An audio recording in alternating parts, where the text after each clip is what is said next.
Hello friends, welcome back my channel. নিয়েছিলাম নতুন একটা ক্রিকেট আপডেট নিয়ে। আপনারা হয়তো সবাই ফলো করেন ক্রিকেটকে। প্রত্যেক ওয়েডনেসডে বা বুধবার ক্রিকেটের র্যাঙ্কিং পরিবর্তন হয়।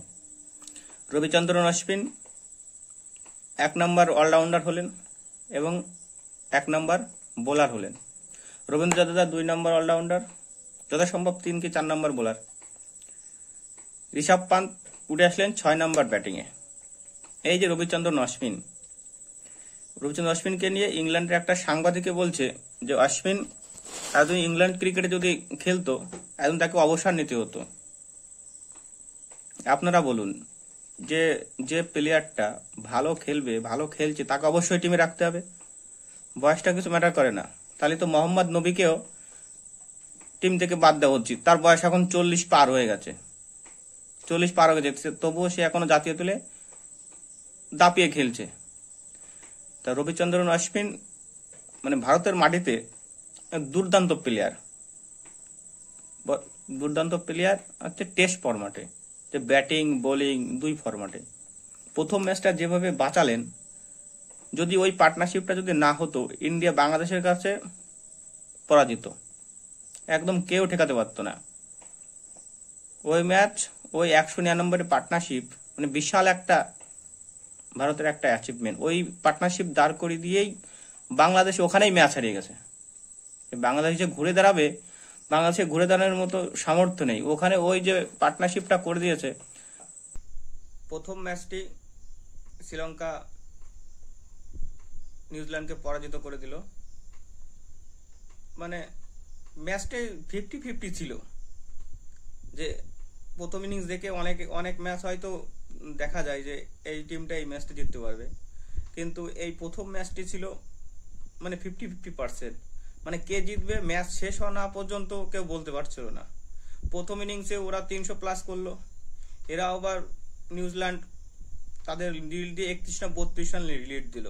সেই লিডটা আবার লিড শোধ করে দিয়ে শ্রীলঙ্কা আবার টার্গেট দিল প্রায় 300 রান বা 300 কাছাকাছি প্রায়, যাই হোক।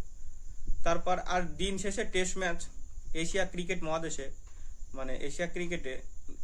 মহাদেশে যে যত টেস্টে যত দিন পিছায় তত উইকেটের স্লো হয়ে যায়, উইকেটে বাম্পস থাকে না। তাতে কি হয়, ব্যাটসম্যানদের একটা চ্যালেঞ্জ সৃষ্টি হয়।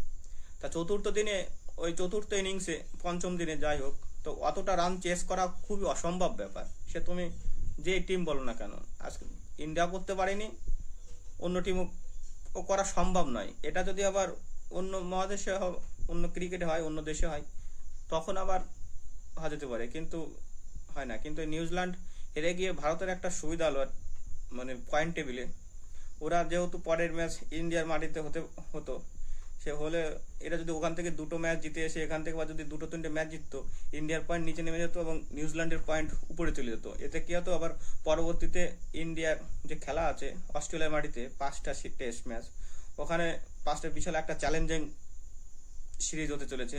মানে ওয়ার্ল্ড টেস্ট চ্যাম্পিয়নশিপের ফাইনালে ইন্ডিয়া অস্ট্রেলিয়া হতেই পারে বা না হতে পারে, কিন্তু ওই ফাইনালের আগে এই দুইজনের যে এই সিরিজটা, মানে লাস্ট 2টো সিরিজ হয়েছে, 2টো সিরিজে ইন্ডিয়া জিতে গেছে, একটা অজিঙ্কা রাহানের একটা বিরাট কোহলির। তা এই যে 3 নম্বরের রোহিত শর্মা ক্যাপ্টেন্সিতে হবে। লাস্ট 2021 সালে ঋষভ পান্তের দুর্দান্ত 14 ইনিংসে যে 83 রানটা তো অনবদ্য ইনিংস ছিল। কিন্তু এই যে সিরিজটা মানে সবাই ক্রিকেট প্রেমীরা সবাই তাকিয়ে রয়েছে। তা এই সিরিজটা নভেম্বর মাসে শুরু হতে চলেছে, আপনারা অবশ্যই দেখবেন।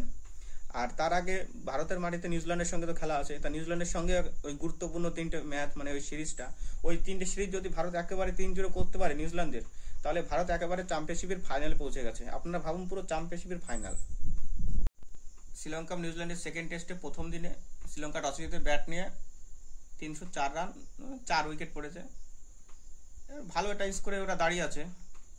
এবার নিউজিল্যান্ড অবশ্যই চ্যালেঞ্জিং হবে, কেননা যেহেতু ম্যাচটি গালের মাঠে খেলায়, গলের মাঠে সে যাই হোক, যত দিন ওরা যায় আর উইকেট স্লো অবশ্যই হবে। ওরা যদি আরো 200 রান করে দিতে পারে শ্রীলঙ্কা নিউজিল্যান্ডেরকে, তাহলে নিউজিল্যান্ডকে রানটা সরিয়ে লিড করা একটা অসম্ভব একটা ব্যাপার হতে পারে।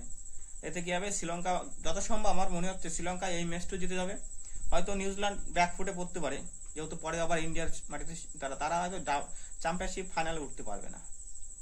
তা বন্ধুরা, যদি ভিডিওটি ভালো লেগে থাকে তা অবশ্যই লাইক, শেয়ার, কমেন্ট করবেন। যদি আপনি ফেসবুক করেন ফলো করবেন, এবং যদি আপনি ইউটিউবে থাকেন অবশ্যই আমাকে সাবস্ক্রাইব করবেন। তো নমস্কার, জয় হিন্দ, বন্দে মাতরম।